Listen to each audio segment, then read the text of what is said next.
My name is Carolyn. My name is Carolyn Peterson, and I'm one of the several facilitators for this program. Are you going to show the slides, Jeremy, for the next? Your hosts today are myself, Carolyn Peterson, and Jennifer Fenton, and then our technical producer. In case you have any issues, please email Jeremy, and he will solve them for you. So what we're hoping, and again, this is something that we do produce here at the Secretary of State's office as part of the Washington State Library. This is a continuing education program that we do monthly. So what we're hoping to do, I shouldn't say what we're hoping to do, what we are going to do today is hearing from Brian Zylstra. Brian is the Deputy Communications Director for the Office of the Secretary of State, and I've worked with him now for the last 2.5 years, and he is very, very helpful to me. I am just always thrilled because I worked for many years without a communications officer, and I can't tell you how many press releases I crafted that I never, ever, ever saw. So I was just, every time Brian succeeds in getting something in the newspaper, I'm thrilled. And he gets it in all the time. It's just embarrassing. So he's going to tell us, I went and said, can you tell us how it's done? So he's going to talk to us about using old and new media to get the word out. And with that, I'm going to click off mine, and we're going to turn the microphone over to Brian. Welcome, Brian.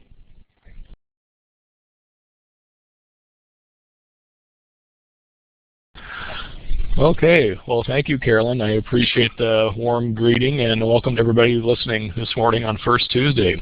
I'm Brian Zylstra, and like Carolyn said, I'm a Deputy Communications Director for the Office of Secretary of State, and I am the communications person for the State Library. And so I've been working with Carolyn and other people in the State Library here, and it's been a real honor and pleasure.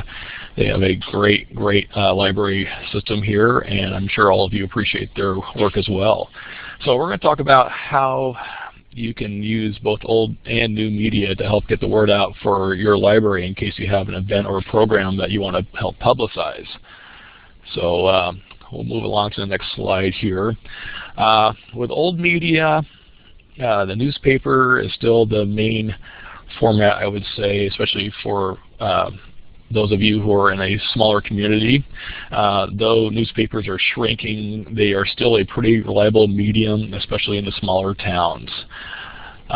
Weeklies and small dailies typically will be more likely to run stories about local library events than the large dailies. Typically, large dailies have so many stories that are coming to them and they have only so much space that they have to be rather picky and choosy, and so it's much less likely that you'll see a story about your local library in those papers than, say, if you're in a small daily, or if you have a small daily or a weekly in your town. You'll see at the bottom there of the page we have some banners for some of the smaller papers in the state, such as the London Tribune and the Would-Be News Times, which I used to work at many years ago in Oak Harbor, and then the Central Kitsap Reporter. Those are examples of some smaller papers. So let's talk about how you can build a positive relationship with your local newspaper. If you've not done this already, I would strongly encourage you to reach out to the key people at your local paper or newspapers if you happen to have more than one in your area. Key players, that would include the publisher, the city editor or the editor-in-chief or managing editor, a city government reporter, and if your paper happens to have somebody assigned to that task, a library reporter. And you're probably wondering, how do I approach a reporter or editor? How do I go about making that first introduction? Well, one thing I would suggest is that you call or email before you meet any of them in person. It's not a good idea to show up at the newspaper unannounced. A couple of reasons why. First of all, the reporter or the editor might be in a deadline, and if that's the case, they don't want to be bothered. They're busy trying to get the paper ready for the next edition, or they might be busy with other tasks. And so it's better, I think, to call or email them ahead of time and introduce yourself. And when you do make the initial contact, introduce yourself, say, I'm so-and-so with the library, and state your position there, and explain to that person that you have a potential story that you would like to share with them, and hoping that they'll run a story on that. and they might have questions about what the story is about, and you want to provide them the basic information of what's going on with that potential story if you have an event or a program that you want to talk about. You want to encourage them to come into your library for interview if possible. Obviously, they could call you in for interview, but you want to show them your library. You want them to come in there and see it for themselves. Besides, if they bring their camera along, they can take some photos, and that definitely will help with the story as well. There's that old saying, a picture is worth 1,000 words, and with libraries, I think that definitely applies. I was asked to provide an example of reaching out to a reporter, and so one thing you might say is, hi, I'm Brian Zylstra, and I'm the librarian with the Shales Library, and I'm calling to want to talk to you about a story, I think, or a potential story here. We're going to have a Scrabble tournament coming up here in a few weeks, and it's going to be held Saturday from 10 a.m. to 1 p.m. in our large meeting room, and the deadline to have people sign up is going to be the Friday before, and people can come into the library itself to sign up for this tournament, and it's going to be a lot of fun. There's no cost involved, and that's, to me, a good way of kind of laying out the landscape of what the story is going to be about. And at that point, I'm sure the reporter will have questions, and you can answer those. If they come to the library, I think you should definitely give them a tour of it. There are a lot of assets and facets to libraries. Your children's section, your adult section, your DVD and CD section, the newspapers and magazine section. Show them things that make your library interesting. You might have some really neat historical collections or old newspapers or something else that makes your library stand out. I'm from Chehalis, and that's about half hour south of Olympia, and one thing about the library there that we're really proud of is that they have a drive-through window, and as far as I know, it's the only drive-through window that any library has in the state. And so if you're the librarian down there, I'm sure you would give a tour of the library and show that library window, for instance, a drive-through window. So look for something that makes your library stand out, that makes it special when you give a tour to your reporter or somebody else in the media. And of course, you want to give that reporter your business card and your contact information so they can contact you in the future if they need to. If your library is part of a library district, for instance, Chehalis is part of the Timberland Library District, you want to make sure to give information about the district to that reporter. Plus, mention the key people in the library district, such as the executive director or their communications person or PR person, and their contact information. Brian, just yes. While we're going along, we have a group. How would you like them to ask questions if they have questions along the way? Do you want them to raise their hand and ask the question while you're going, or do you want them to save it towards the end? I'm sorry, I forgot to ask that. They can ask, right then and there if they want. That's fine. I just noticed that we have some folks who've joined us, and so I wanted to say that if you have a question, on how to do something as Brian explains it, please don't hesitate to ask. Sorry. Okay, that's fine. That sounds good. Okay, we will move along here. Okay, next up we're going to talk about news releases. News releases are a real basic fundamental tool for providing information to any media outlet, not just newspapers, but radio stations and TV stations and even blogs. And a news release is a good way of doing this. And you're asking why? Well, basically you can provide all the key information in quotes in that one document. And if you can't talk with a reporter about a story that you want to pitch, you can provide that news release, and the reporter can refer to that release for information. Now, what to include in the news release? You want to include the basic information about the event or program that you're trying to pitch. And that would, of course, include the who, what, where, when, why, and how. The real basics of journalism. Something else that's good to include is a quote from you that talks about the event or program and why it matters. And then also you want to provide your contact information somewhere in the news release. With our news releases, we usually provide our name and contact information, or at least our phone number at the top, and email address is good as well, because a lot of people like to get in touch by email. I'm going to stop you right there. What is a good example? What do you look for to do a good quote when you're constructing a quote from somebody? what comprises that? Because I never did that before. Maybe I was thinking maybe that's the reason none of my PR releases made it. So when you put together a quote, what are you looking for? Well, it's something I actually have coming up here pretty soon, but we can talk a little bit about that if you want. Oh. Okay. Well, yeah, we'll talk about that. That's a good question, Carolyn, and we'll address that here pretty soon.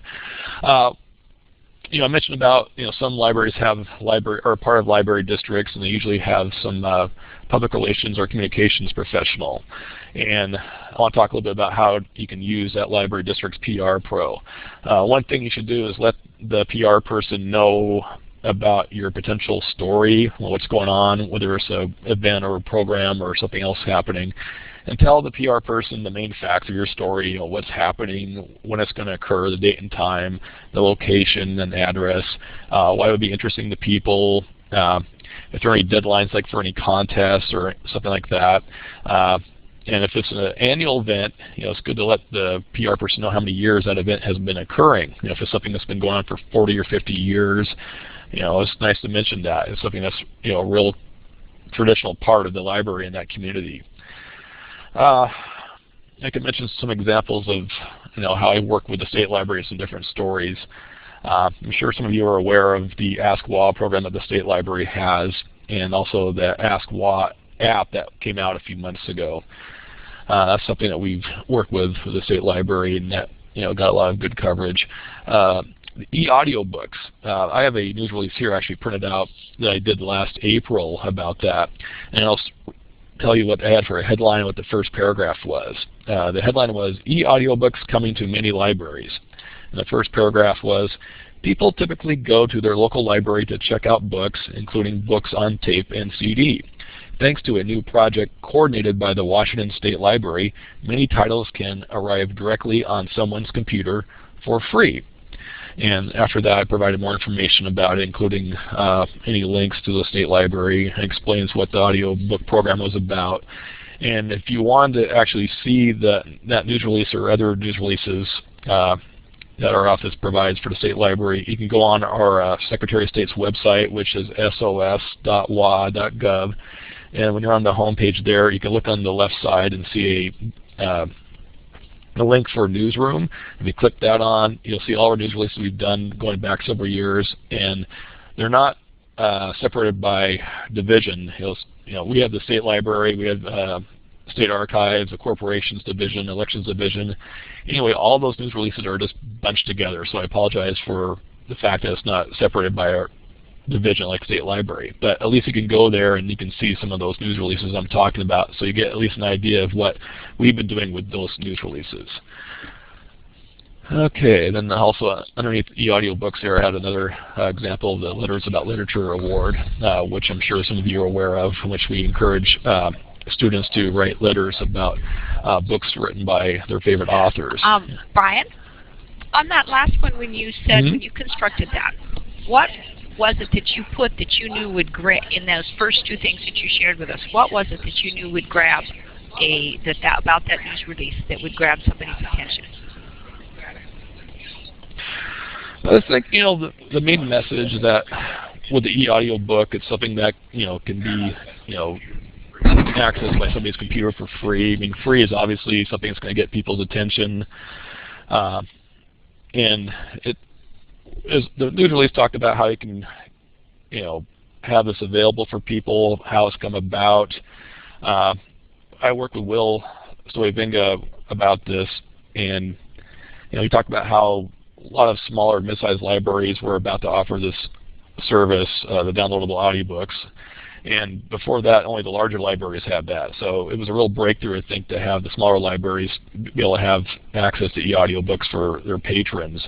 And so the news release talked about that. And in the news release, we also had the link to the state library for people to see a list of the libraries offering access to the free audiobooks. And this goes on from there, talking about how audiobook files can be accessed, the different types of e-audiobooks, such as core collection or children's titles, academic collections, and so on. And I know that a lot of the smaller libraries were able to see stories about that in their local paper. So that was a real good thing for them. Okay, we were asked to talk about how do you put together a quote, and so this next slide talks about that. Obviously, you want to make sure it's grammatically correct and also complete sentence. You basically want to provide a quote that's going to be just like you would talk normally. And when you talk about an event or program, you want to really sell it. You want to talk about why that would be interesting to the public. I'll give an example here with the Letters About Literature program that we have every year. And that quote is from Sam Reed, and it goes, Letters About Literature is a great contest for students, especially those who have been influenced by a book they've read, said Secretary of State Sam Reed. Quote, it's always special to see students connect with their favorite authors and explain how books touch them. You know, a good thing about a quote is you want to be able to connect at an emotional level or a personal level. You know, why would something matter to me? You want to, try to sell that program. And, with Letters About Literature, one nice thing is that these kids will read these books and they'll be really inspired by something in the book, and they'll write about that in their letter. And I know, having read some of these over the last couple of years, you can tell how moved they've been by it, and it's nice to have quotes that express, how important, this contest is for their kids, how they can, show how something has touched them through literature. Now, responding to the media, let's say you put out your news release. Oh, something to mention too about news releases that I didn't cover in a slide here.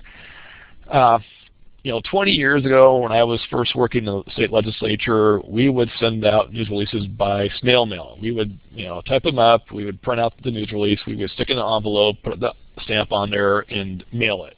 And 2 days later, it arrived at the newspaper. And that's not really timely news. And then things progressed, and we would use a fax machine, which we thought was really modern back in 1991. And so we would stand there at the fax machine, type in the fax number, hit send, and watch it go through, and hope that the editor at the paper would, pick it up on his fax machine later on that day. And then we started to use email, and email has been pretty much the standard way of sending news releases to papers and radio and TV stations now. And so what you want to make sure to do when you make your contact with an editor or reporter, you want to make sure to get their email address, okay? Not only their phone number, but their email address. And so when you do your news release, what we do ours in Word, and then we'll do a cut and paste with the text, and then we'll put it into an email format, and we'll put the newspaper or news release headline up there for the title, and then we'll put the body of the news release below that, and then we'll hit send. And so that news release will be emailed off to the papers. And one thing that we do with the state library, we have many different newspapers and radio stations and TV stations that we send our news releases to. And so we don't want to have everybody see everybody else's name on there. So we do a blind CC with our news releases, mainly because we have around 400 different media outlets that we send to, sometimes more. Now with you might only have a couple, but if you have more than one and want to kind of keep it personal, then you might want to just do a blind CC. But if you don't care about that, then just send it to everybody at once. That's the nice thing about having email. You can send the same news release to 20 or 30 people or different outlets, and just hit the send button, and boom, it's gone. So it's really convenient that way. So anyway, responding to the media, you want to make yourself available for media calls. Reporters will often want to call and ask questions to get information that is not found in the news release, and sometimes they just don't want to rely just on the quote canned news that is found in the release. Many years ago, I was a newspaper reporter, and I would get news releases from different PR folks, and I might circle a couple things I'd want to use from the news release in my story, but a lot of times I'd want to find out myself, what's going on with this event or whatever they're trying to push. And so I would call up and talk to them, and I would usually get some really good information that way. And so don't be surprised to get a call or email from a reporter with questions. And if that happens, don't be afraid. This is your chance to sell your story, so take advantage of it. Now, what to do if you're asked a question and don't know the answer. First of all, do not make something up. That's not good to lie to the media. That'll come back to haunt you. And if you don't know something, say so. Say you don't know the answer and that you'll get the answer as soon as possible. And then you want to make sure to follow through on your promise in a timely fashion. If you say you're going to get something to them that afternoon, make sure you follow through and keep your word. Don't end up being 2 or 3 days late, because by that time the story will probably have been written and put in the paper and you won't have your quote in there and you'll miss an opportunity. Or they might decide to hold off on it, and if they don't run the story, then that's not good either, because you don't get the word out that way. So make sure that you work well with your reporter and answer their questions as soon as you can. Okay, we're going to move on to radio now. Radio stations can cover a lot of geographical area, especially in eastern Washington. If you're ever driven on I-90 going from, say, the mountains over to Spokane, you can hear a radio station for quite a ways because it's flat through most of eastern Washington. Now, the big radio stations, say like Cairo Radio or Como Radio in Seattle, they're not going to likely do stories on libraries unless it's something really big or something really shocking, say like a crime is committed in a library. Something else to keep in mind: radio stations tend to do shorter stories than newspapers. They typically will do theirs within 30 seconds, maybe a minute, but they are much, much shorter than what you'd have in a newspaper story. Now, here's a question to answer. Which stations to approach? If you have a radio station that's in or near your hometown, especially if it has a news department, you want to make sure to reach out to them and try to sell a story to them. If a radio station covers events in your community, even if it's located elsewhere, you want to make sure to talk to them as well. Some radio stations will try to reach entire areas opposed to the hometown that they're located in. So you want to make sure to get to know who the news director is at the radio station. Give them a call and tell them who you are. Just like you would with a newspaper editor or reporter. Something else to keep in mind: it's best if you don't approach a big city station if you're in a small town. They have a lot of stories that are options for them, and typically they're not going to have the time or interest in covering something in a small town unless it's something that's going to be of interest to all of their listeners. So the odds are they're not going to want to do that. But the radio stations in the smaller towns, yes, they will want to do something on your event or program. Now, at the bottom of this slide, you'll see a website they can use to locate radio stations, and I'll read it out to you. It's www.shgresources.com/wa/radio/. But anyways, right there at the bottom of that slide. So you can click that on and you'll see a long list of different radio stations in the towns where they're located. So that's a big help for you in case you want to know, what the radio stations are in your hometown or your area. Now, how do radio and newspaper stories differ? Well, I talked about that a little bit already, but radio stories often will rely on sound bites. And radio news reporters will want to interview you to get those sound bites. I've gone through that myself a few times. We'll get phone calls from Cairo or Como or other radio stations, and they'll want to, get something on tape, usually for a story that they'll edit later on. And the good thing about having a tape interview is that if you mess up the first time, it's okay. You can say, hey, look, I messed up that first time. Can I say it again? They usually they'll say, yeah, that's fine, no problem. Now, if you end up doing a live interview, it's kind of a high wire act right there. So you got to make sure that you're thinking clearly, you know exactly what you want to say. Take your time and make sure you get your point across as clearly and concisely as possible. Sound bites, some other things to remember. You want to make sure to keep them simple and concise. You don't want to blather on about it because it's not going to make the news director happy to have to try to edit, a 45-second soundbite down to 10 seconds. So, try to be as clear and concise as possible. Like I said before, you want to use your soundbite as a chance to sell your event or program. An example is down here regarding the Ask WA program. And this is something I think Anwar Ferrari had used when he talked about Ask WA. it was, quote, "We're excited to be the first state library in the nation to have an app for an online reference service.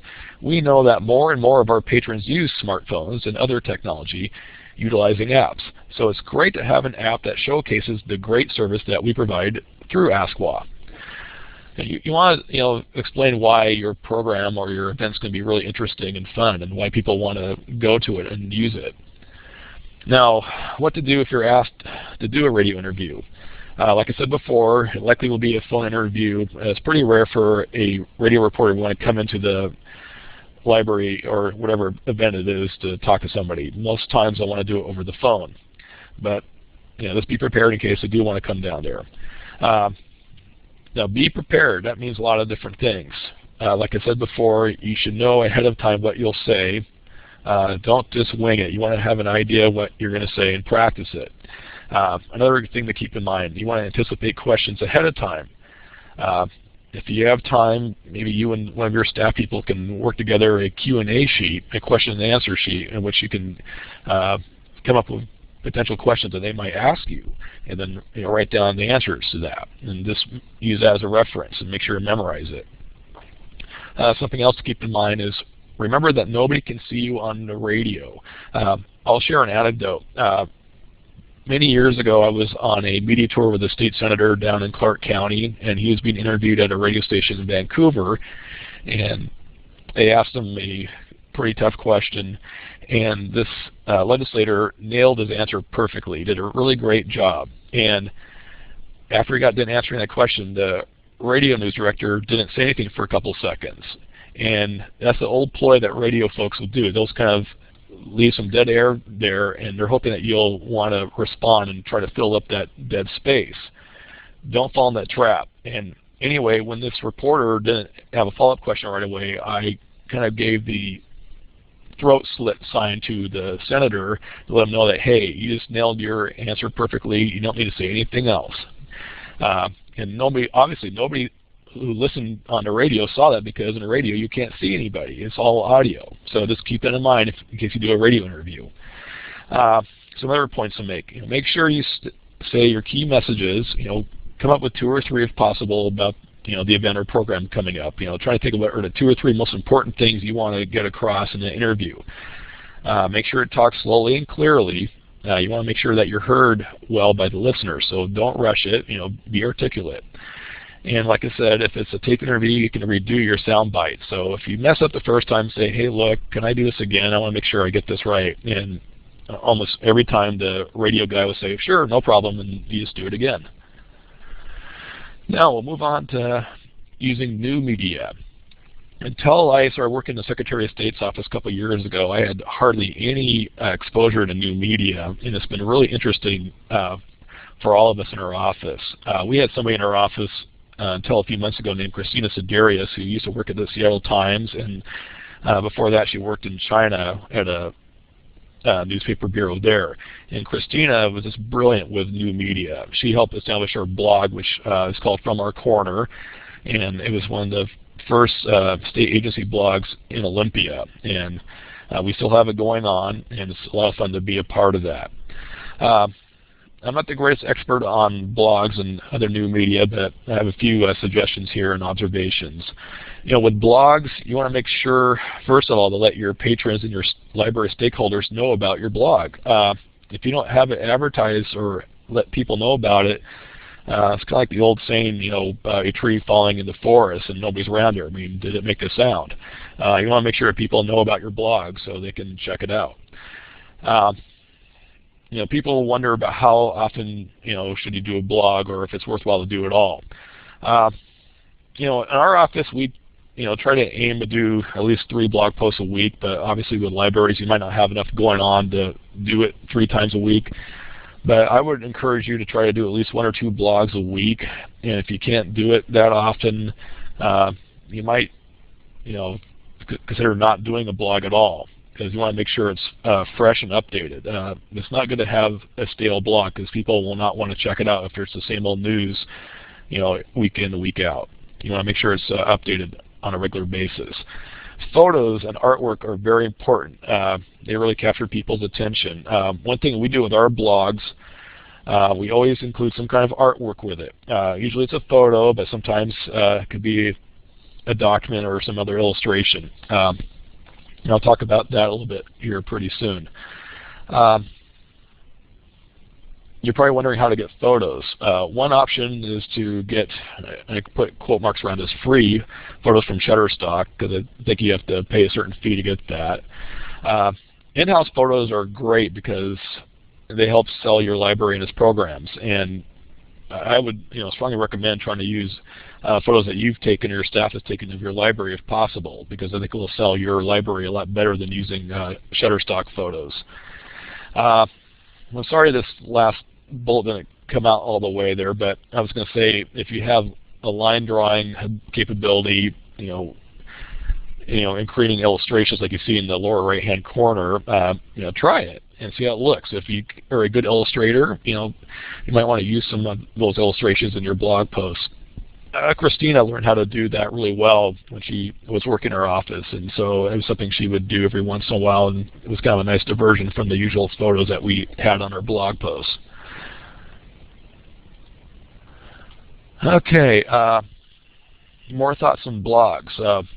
It's really important to make them fun and lively. When we do our blog posts, we don't try to regurgitate our news releases. We want to take a different approach with them and make them more sprightly, I guess. And here's an example we did a year ago last summer. Now, the state legislature in 2009 passed a law to name the Olympic marmot the state endemic mammal. And so it was kind of fun. And since the Secretary of State's office is in charge of the state symbol, so we were in charge of this newest state symbol. We decided to have some fun with it. So we did a blog post about it, and we wanted to nickname the marmot that was in our case in the reception area of the Secretary of State's office. And so we were doing a blog post and trying to encourage people to name it. So anyway, the headline for that blog post was, "Celebrate our newest state symbol. Name our office marmot." And in the first paragraph of the blog post was, "To many folks, marmots are those furry, mountain-dwelling animals that whistle loudly when you approach. In our office, they'll be the focal point of a fun celebration on Tuesday involving students from a Seattle elementary school." Now, to provide a little background on that part, the kids from that Seattle school were the ones who suggested having the Olympic marmot as the endemic mammal. And so they approached their local state senator, who's now retired, but it was Ken Jacobson, who was in the 46th district for quite a few years. Anyway, Senator Jacobson had a bill to name the Olympic marmot the state endemic mammal, and it passed through both the House and Senate and was signed into law by the governor. And so at that point we knew that we would be in charge of making that part of our symbols. And so we decided to have an event in which a lot of those kids from that school class came down to Olympia to our office, and we had a little ceremony, and Sam Reed took part, and so did Senator Jacobson, and that was a lot of fun. But we tried to have a lot of fun with that whole marmot issue, and that was a good example there. And yet some more thoughts about blogs. Try not to make them too long. We don't really have a strong rule of thumb, but usually no more than probably 8 paragraphs. If you do have a long one, it's a good idea to use a jump after, say, like maybe 4 paragraphs, unless it's maybe 5 paragraphs altogether. Now with a jump, that's where after you hit basically the jump button, the rest of that blog post won't appear, and there'll be something at the bottom of the text saying more, or jump, or see more here, or whatever it is. But anyway, that helps make it shorter on what's appearing on the main screen. So if you want to read the entire blog post, you hit a button, you can see the rest of the text there. Something else that's good to do is use links to other stories or information. A lot of times in our blog posts, we might want to reference a newspaper article that talks about that issue, or we might have a link to, say, the state library in case people want to check out what's on the state library's website or some other division of our office. It's good to use catchy headlines if possible. It's a lot better than using boring ones. And also you want to use tags that talk about things. If we do a blog post about a state library program, like say iPhone app, you want to put down iPhone app as a tag, or state library, or AskWA, or something else. I'll give you an example of something that was kind of fun that we did that involved a document we got from state archives. As a lot of you know, the date that Washington became a state was November 11th, and that was back in 1889. And so a few weeks ago, on November 10th, we did a blog post that was entitled Washington, 121 Years and Counting. And underneath the headline, we had the document from the state archives actually showing the proclamation we got from the president back then that announced that Washington was now a state. So I'll read those two paragraphs. It says, "You don't need to buy a gift or a card, but this Thursday is our state's 121st birthday. On November 11th, 1889, Washington joined the Union as the 42nd state, just 3 days after Montana was admitted and 9 days after North Dakota and South Dakota officially became states. Above is a Western Union telegram to the state's first governor, Elijah P. Ferry, letting him know that President Benjamin Harrison signed the proclamation declaring Washington to be a state. The funny part is that the telegram messenger had to collect 61 cents from the clerk of the territorial legislature before he could hand over the telegram. Just imagine if he didn't have the money." So that was the whole blog post. It's 2 paragraphs, but I got the message across. That was our state's birthday. We found a nice historical document from our archives that talked about it. And what was really cool about the whole thing, we sent a link of that blog post out to the media that day. And that night, I was watching Channel 5's 11 o'clock news. That's King 5 in Seattle. And they closed their newscast by talking about this being our state birthday. And they featured that proclamation telegram because it was in digital form. And so they had up there on the back of the screen as Gene Anderson talked about that. And I thought, hey, that's pretty cool. They use our stuff. So you never know if something might make it really big with the media. Okay, we will move along here to Facebook. I'll admit I'm not a loyal user of Facebook. I have a Facebook account, but I hardly ever keep it up, so I'm bad in that regard. But other people in our office are really good about keeping up their Facebook accounts. Sam Reed, our Secretary of State, has a Facebook account, and we get a lot of friends on that. A couple of things to talk about with Facebook in case you are not aware of it or don't use it. Facebook is a great tool to reach out to your library's friends and supporters, and you can draw even more friends and supporters by word of mouth.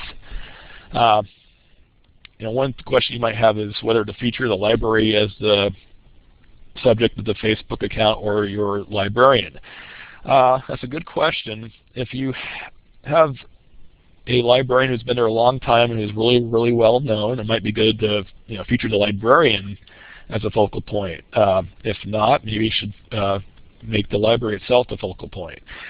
With our Facebook account for Sam, it was originally for the Secretary of State, and we were not getting that many Facebook friends. There wasn't much happening with the Facebook account, and then we decided to make it for Sam Reed. And suddenly we got a lot more friends, and we were getting a lot more activity there, and so we realized it was good to make that shift to the person as opposed to the office.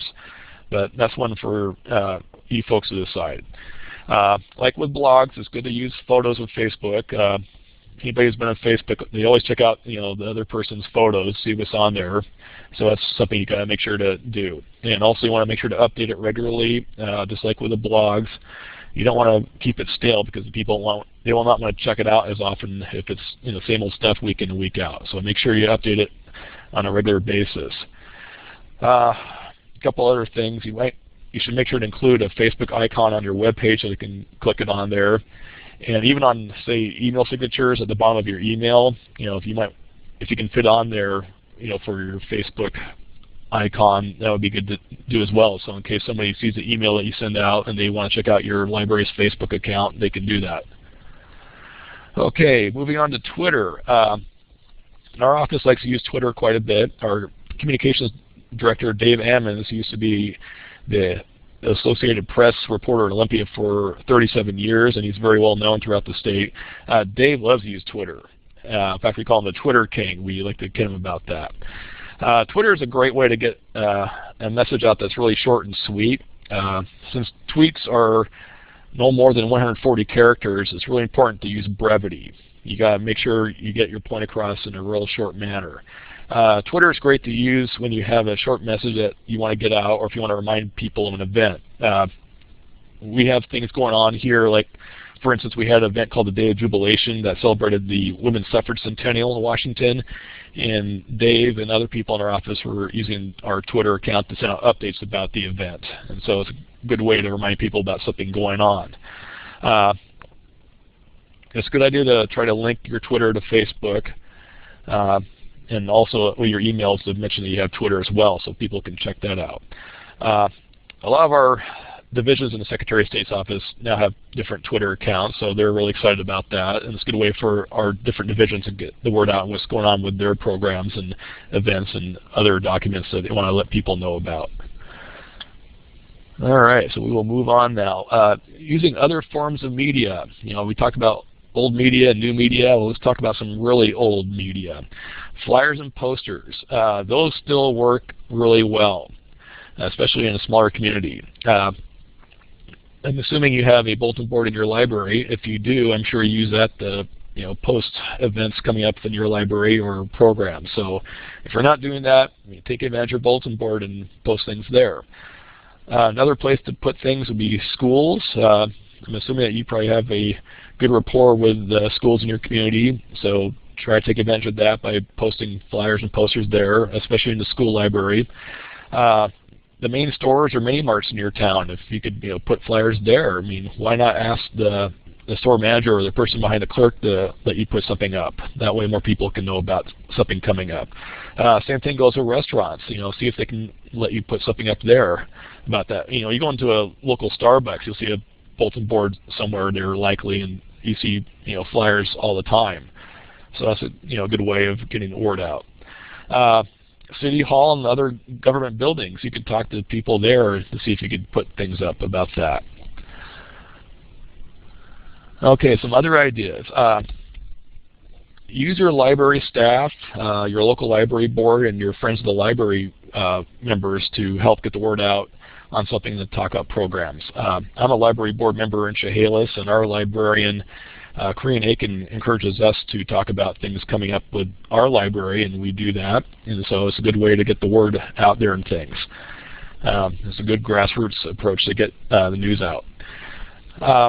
Something else to try, find ways to connect with hobbyists or clubs that might have interest in library events or programs.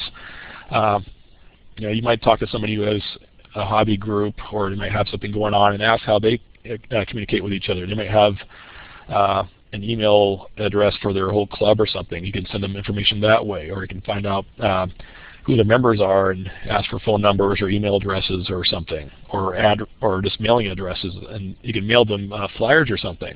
But try to find out different niche segments in your community who might be interested in something happening with your library, and approach them. Reach out to them.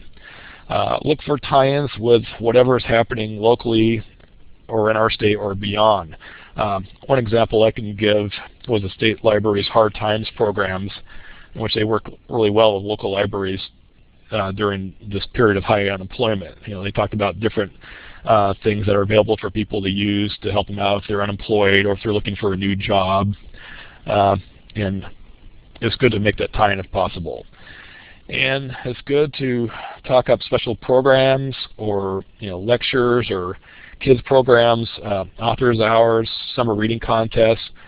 Try to make some way or find some way to talk about those things going on. And if you have something else happening with your library, you might also say, hey, we have a summer reading program coming up, or say other things happening in the library this year, or this and that. That way people are aware of what's coming up later on in the year, and they have that in their radar screen. So it's always a good idea to try to put something out there for folks to know about, even if it's months away. And I believe that is it. So if you have any questions or comments, now's the time. I know some of you may not be able to, you don't have a chat, so please send it to us in chat. Or are there any questions? Go ahead and click on the chat button, or the talk button at the lower left. And we will get a few moments. I know it takes, I'm not seeing anything light up, but let's see. Okay. Well, while you're doing that, let me tell you, if you do have any questions, I'll let you have a chance while I tell you about next month's program. Next month's program is also kind of a way of getting the word out, except it's in-house instead of using outside sources of media, as Brian talked about. When I was at PNLA this summer, one of the best programs that I attended was one by Lisa Dills, and she works for the city of Burlington, and she does absolutely drop-dead gorgeous bulletin boards. And she does them for very little money, and they're very striking. And so she had a wonderful PowerPoint presentation, and so I asked her if she wouldn't redo that presentation in January. And another thing is, in January, we're going to not have it on the 4th, which is the day right after everybody comes back from probably a 3 or 4 day weekend, and we thought people would still probably be pretty busy. So we're going to move it to the 11th of January. So we really appreciate, you know, like I say, if it sounds like you don't have any questions for Brian, and that's going to be our next program on, so please let the word out about that, and we're going to continue this kind of marketing your library theme for one more month. So one last chance. Any other questions for Brian?